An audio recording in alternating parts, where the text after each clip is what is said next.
What's going on, guys? Pegasus from the Wise Guys. Appreciate you guys for tuning in. Make sure you sub. Make sure you hit the bell, guys. We have Master Duel content coming down the line, streaming content coming down the line, as well as many of the profiles from Supreme Darkness. So without further ado, let's talk about some techs, because they're only going to get better going forwards.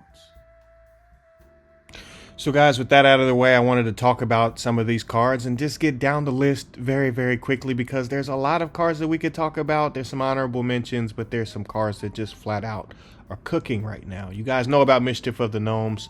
This is the obvious one. I didn't even want to really cover this one because everybody already kind of knows about it. But just in case you don't, this card says this turn reduce the levels of all monsters in each player's hand by 1, even after they are summoned or set, and banish this card from your graveyard. This turn, reduce the levels of all monsters in each player's hand by 1, even if they are summoned or set. This card is very, very key and simply a better choice than cards like And the Band Played On and Stygian Dirge and other cards that would similarly mess around with levels and ranks and all that kind of stuff, because they can be negated by a card like Aggregator, whereas Mischief of the Gnomes simply cannot.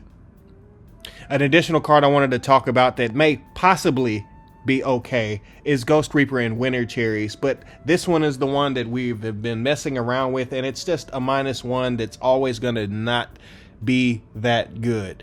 This particular meta, I feel like this little window that we just had before SUDA drops Supreme Darkness, I feel like it was really, really cool. It was an interesting window of time where you could play a card like Ghost Reaper and maybe get something off. However, I felt like if they would just sit on a duo drive and then play the long game, I feel like Reaper would be pretty good, but it would definitely have to assist another card, and then at that point, do you really want that to be Reaper? And then there's not enough decks that are only playing RYZEAL. It's very, very powerful, but it's not that powerful where it's the only deck in the room, like let's say Spiral. So that's where we're going to leave that one.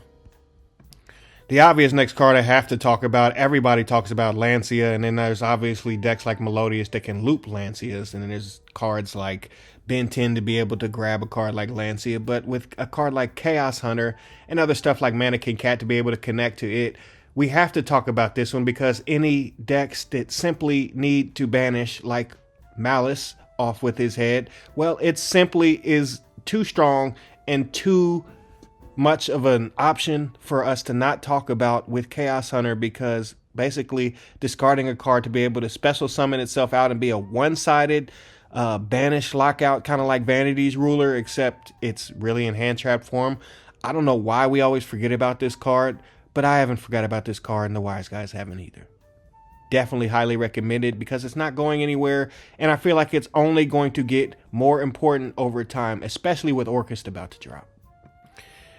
If you're also struggling with a deck like Orcust coming soon, if you've been playtesting against that deck at all, it's decent, but I feel like it's going to get interrupted and just die off.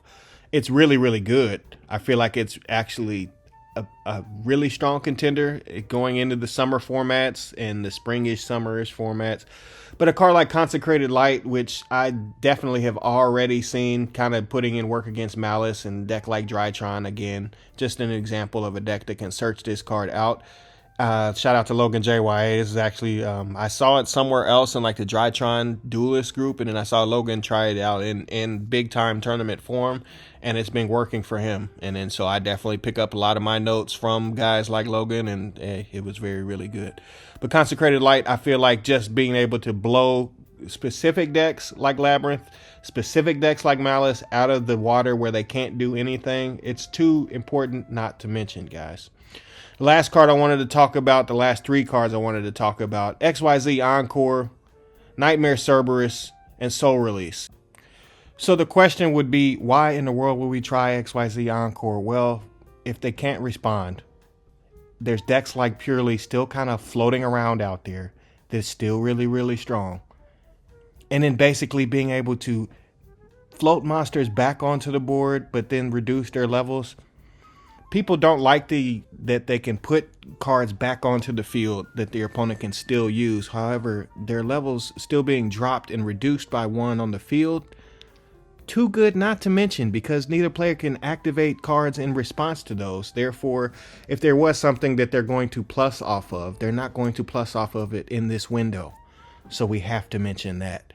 The last two, as we mentioned before, is Nightmare Cerberus. And I felt like I owed a lot of the Malice players, if you're struggling in dealing with a card like Chaos Hunter, because people are definitely catching on to how good Malice actually is. And a card like Nightmare Cerberus is going to help the Cyburst players out, the Malice players out, because you cannot Little Knight a Chaos Hunter off of the board. Therefore, you might randomly get caught where if you can't banish something specific that is telling you that you can't banish, then you might be up a creek. And that's where a card like Nightmare Cerberus, being able to just basically discard a card and get off, is really, really key.